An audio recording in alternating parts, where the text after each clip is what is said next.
Richard Steele's essay Duelling, published in The Spectator, examines the social practice of dueling in 18th-century England. Steele critiques the custom as a misguided notion of honor that leads to unnecessary violence and loss of life. Through satire, moral argument, and logical reasoning, he exposes the irrationality of dueling and calls for a more civilized and rational approach to resolving disputes. 1. The social context of dueling. Steele begins by situating dueling within its social context, explaining that it is perceived as a matter of honor among the upper classes. He describes how men engage in duels to defend their reputations and avoid public shame, often with fatal consequences. Steele highlights how society condones this practice despite its irrationality and the harm it causes. 2. The absurdity of dueling. Steele satirizes the logic behind dueling, pointing out that it transforms personal disagreements into lethal encounters. He argues that the notion of honor is distorted, as true honor should be based on moral virtue rather than physical combat. He critiques the belief that a man's reputation depends on his willingness to risk death rather than his integrity and character. 3. The role of public perception. The essay discusses the role of public perception in sustaining the practice of dueling. Steele points out that men fear being labeled as cowards more than they fear death itself. He argues that this irrational fear drives many into unnecessary conflicts. He also critiques society for reinforcing this destructive mindset by glorifying duelists instead of condemning their actions. 4. The legal and religious perspective. Steele examines dueling from both legal and religious perspectives, noting that it is both unlawful and morally indefensible. He argues that taking another person's life in a duel contradicts Christian values and the principles of justice.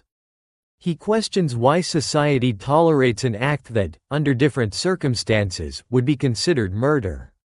5. Satirical elements and anecdotes. Steele employs satire and anecdotes to illustrate the folly of dueling. He shares humorous and exaggerated stories of men who engage in duels over trivial matters, further highlighting the absurdity of the practice.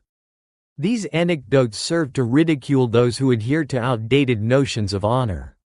6. A call for reform. In his conclusion, Steele calls for a shift in societal attitudes. He urges the upper classes to reject dueling and embrace more civilized ways of resolving disputes. He argues that true gentlemen should demonstrate their honor through wisdom, kindness, and adherence to moral principles rather than through violence. Analysis of dueling. 1. Steele's use of satire and wit. Steele employs satire to expose the absurdity of dueling. By presenting exaggerated examples and ridiculing the logic behind the practice, he effectively undermines its justification. His wit makes the argument more engaging, appealing to readers who might otherwise resist a direct moral critique. 2. The theme of true honor. A central theme of the essay is the distinction between true honor and false honor.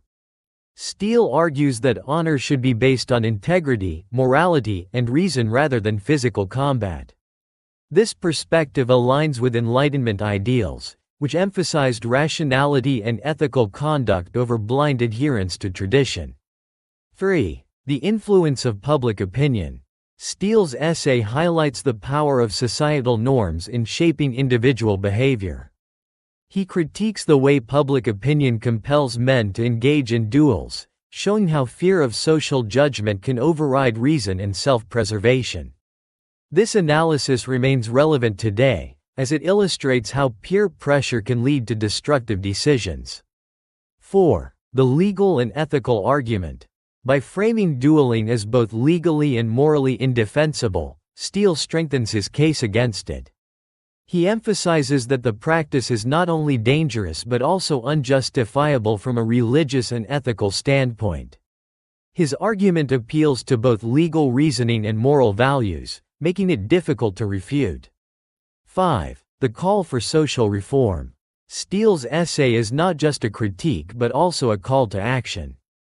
He urges the upper classes to reject outdated customs and adopt more rational approaches to conflict resolution. This aligns with the Spectator's broader mission of promoting social refinement and moral progress. 6. The relevance of dueling today. While dueling is no longer a common practice, the themes of Steele's essay remain relevant. The pressure to conform to societal expectations, the misinterpretation of honor, and the consequences of violence continue to be significant issues. Steele's critique of irrational social customs can be applied to contemporary discussions on issues such as gang violence, toxic masculinity, and public perceptions of strength and reputation. Conclusion: Richard Steele's Duelling is a sharp and insightful critique of a dangerous social custom. Through satire, logical reasoning, and moral argument, he dismantles the justifications for dueling and calls for a more enlightened approach to conflict resolution. His essay remains an important reflection on the power of social norms and the need for ethical progress. By challenging the irrationality of dueling, Steele contributes to a broader movement towards a more civilized and rational society.